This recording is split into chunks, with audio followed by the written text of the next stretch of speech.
দেখো আমরা বেরিয়ে পড়েছি, স্টেশনে এসে ট্রেনও ধরে পেয়েছি, 5-7 মিনিট দাঁড়িয়েছিলাম, তারপর ট্রেন এলো।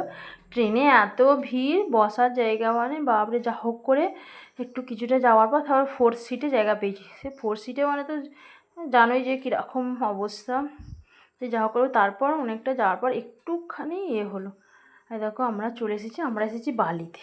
বালিতে একটা আমাদের ভাই আছে, সেইখানে দাদা বলতে পারো, তাদের বাড়িতে এসেছি। বালি স্টেশন থেকে নেমে ভেতর দিয়ে এসে এখানে আমরা টোটো ধরবো। সামনে একটা টোটো ছিল, বললো যাবে, তো আমরা টোটোতে উঠে পড়েছি। এবার খানিকটা যেতে হলো টোটো করে, মোটামুটি 10-12 মিনিট মতো লাগলো বোধহয়। তারপর দেখো আমরা এসে গেছি। মেয়েটা এসে দেখি বদমাইশি আরম্ভ করে দিয়েছে, ছোটোটা। ওরও একটা ছোটো ছেলে আছে, সেও এখন নেই বাড়িতে, একটু বাইরে আছে।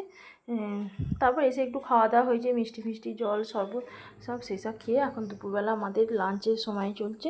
এখন মেয়েটাকে খাইয়েছি, ওটা একটা ছোটো বাচ্চা আছে, তাকেও খাওয়ানো হলো। হয়ে যে দুপুরের মেনু ছিল রাইস, চিলি চিকেন, চাটনি, তারপর স্যালাড, এসব ছিল। ওই যে বাচ্চাটা ভীষণ দুরন্ত, বাপরে! আর দুটো তো একসঙ্গে, যে কী বলবো। তো চলো আজকে এখান পর্যন্তই রাখলুম, কারণ এর পরেরটা আবার বাকিটা তারপর পরে হবে।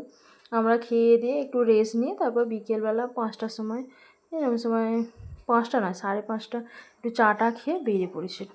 তো আজকেরটা এখানেই থাক, টাটা।